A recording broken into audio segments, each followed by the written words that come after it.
Now I am going to quickly jump in here and just put a thing in the video because I know people are going to be screaming right now. Hi guys, I'm ThatGirlBiker and I video my life on two wheels and bring you guys along for the journey. And here we are with part 3 of servicing my 2018 S1000RR. Now if you're new here, don't forget to hit that subscribe button. I don't know where it is. Somewhere. And if you are not new here and you've been here before, thank you very much for coming back.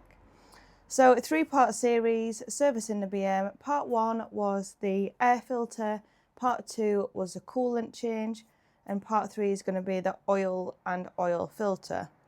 So super easy, just some basic maintenance that you can go and do at home with a couple of little tools and me not guiding you along the way.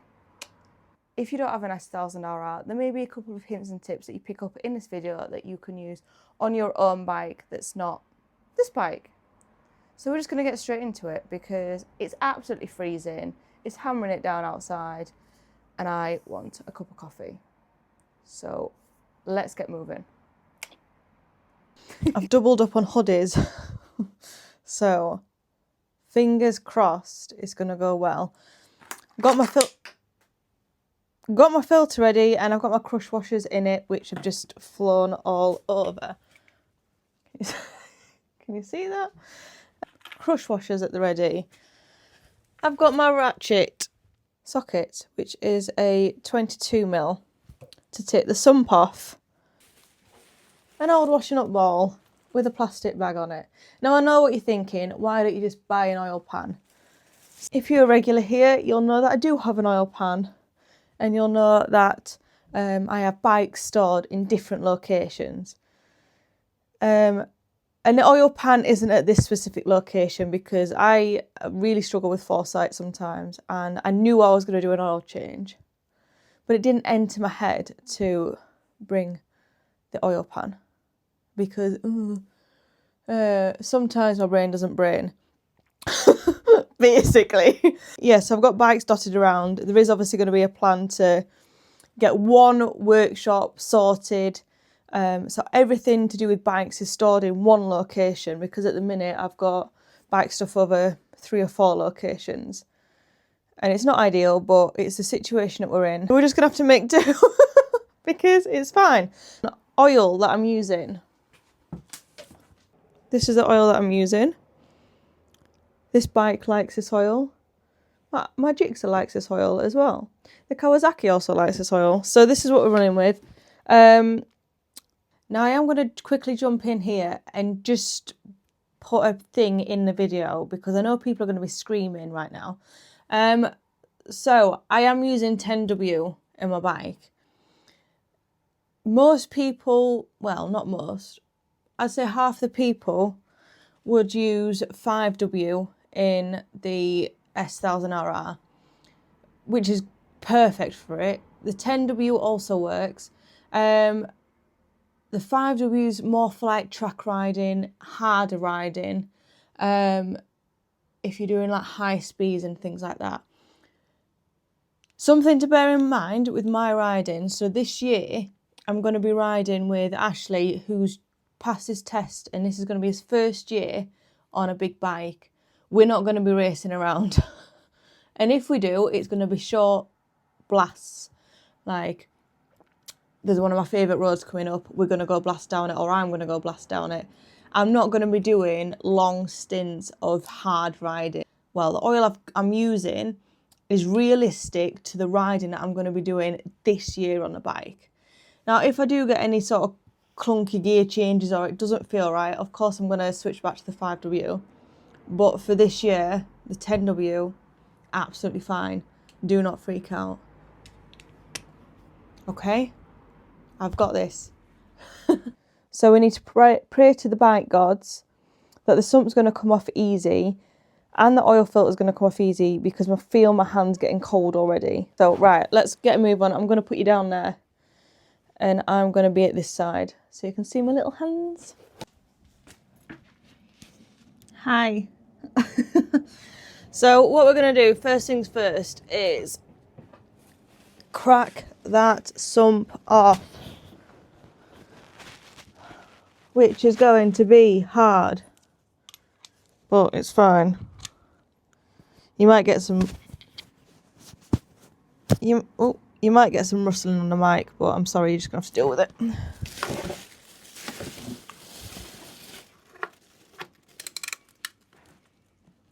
I hate doing this when the bike's on centre stand, paddock stand.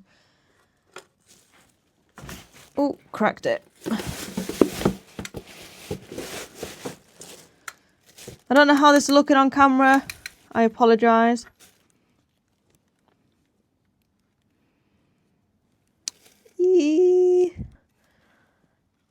Are we ready?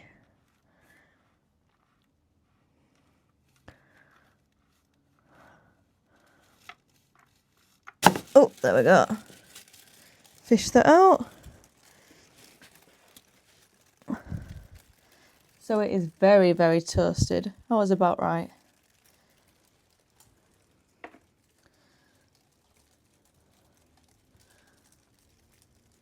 Oh, it smells like burnt oil. Lovely.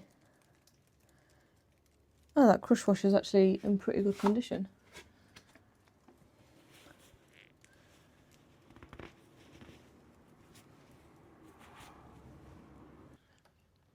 So the oil was warm. I should have maybe told you this before. So the oil was warm, not cold, not hot, just, I'd say like lukewarm. Because if you just seen my previous video, the Coolant video, I said that it links perfectly onto this one because it's going to be nice and warm. So, yeah.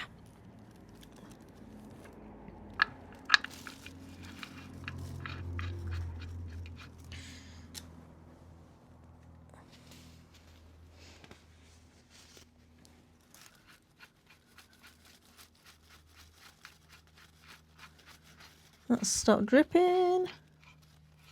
Torque settings on that were 32, so I've just torqued that up, and now we're going to have a look at the oil. So I already said that the oil smelt quite burnt, but what we're looking at with the oil is we're checking to see whether it stinks weird, there's any chunks in it, it's a weird consistency, the colour of it, all things like that. So I said it was like burnt toast, and I wasn't lying.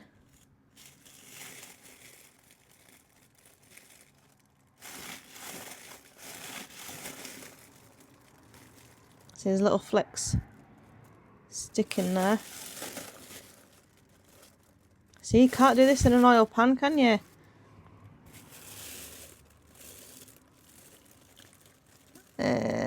There.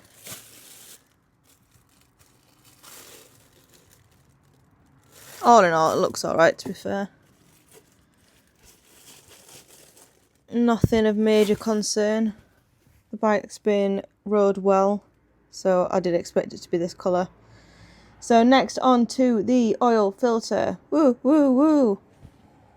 So these are great because they've got the bit on the end which you can get a socket on, but you can't get a socket in there with a tool on because of the headers, the exhaust right there. So we're gonna go for the whack-a-mole.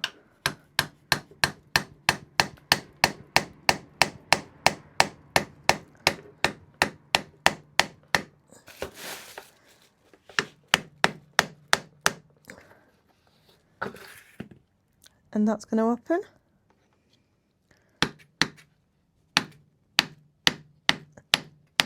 And all you're doing is tapping, tapping, and it'll start rotating.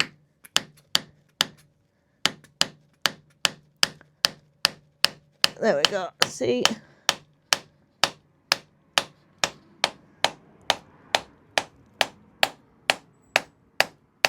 As I've said before, yes, you can get tools that make it a little bit easier. I don't have one, but this is easy. Look. Get ready for all the oil to come out.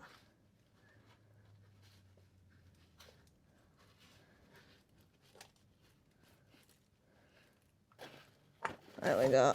Done. Boom. And then we'll tilt that to go in there. As per instructions, run a thin film of oil around the gasket. There we go.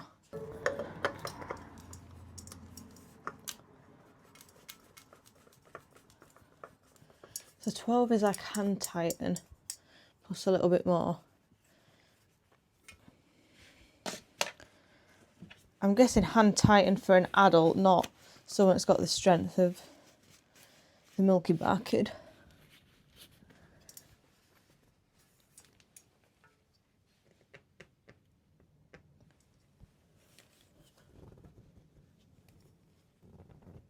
There we go. Now to put the engine oil in. So I'm actually going to keep you at this side. You got your looking glass there. So I'm going to top it up from the other side. And you're going to tell me, if I put that under there, tell if there's any leaks. You're going to tell me when it's got enough in, yeah?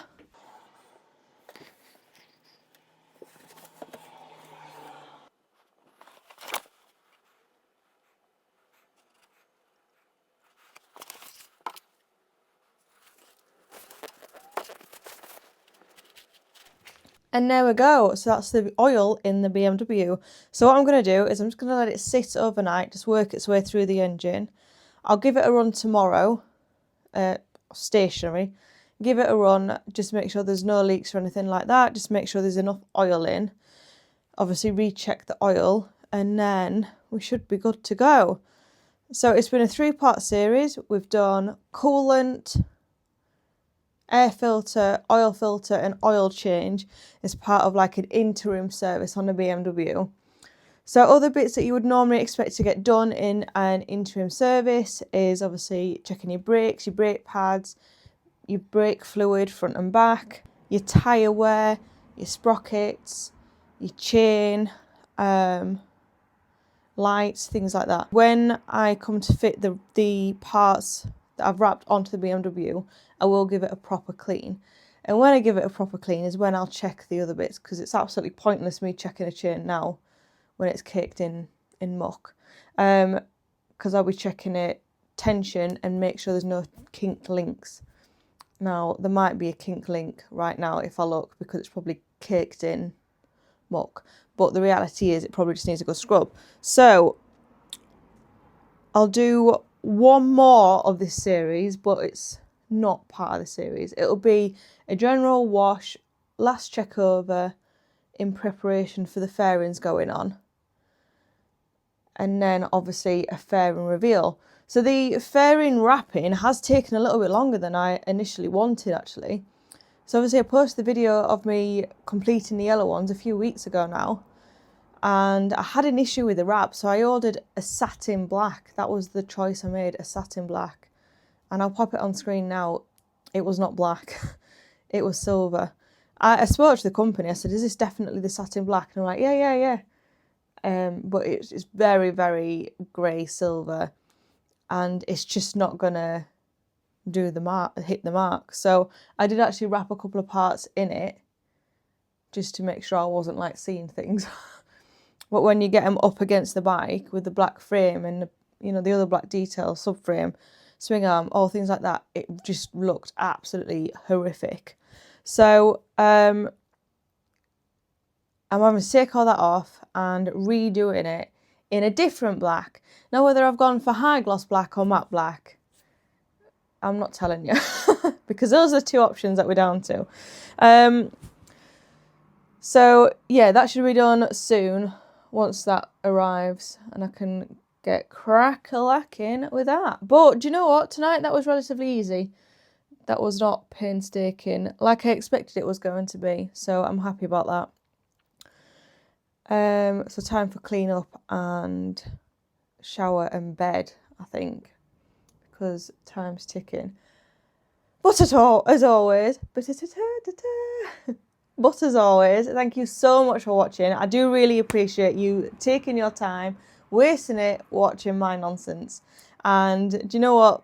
This channel has gone in so many different directions over the past couple of months. But we don't mind, because life isn't linear. Life goes all over, especially when you've got more than 1, 2 bikes, or 3 or 4. I'm going to be picking up bikes, working on that, putting it down, picking it up the next one, and doing things like that. Once the season comes, obviously it will be a lot more ride out orientated, but with the flooding that we're having near me right now, yeah, I'm not going out on a Kawasaki just to end up swimming. So, but anyway, like I said, thank you so much for watching. Don't forget to hit that subscribe if you are new to the channel. If you've been here a while, thank you for coming back. I really appreciate it. And I shall see you on the next video, which I don't know what it's going to be. Next mystery video. See you later.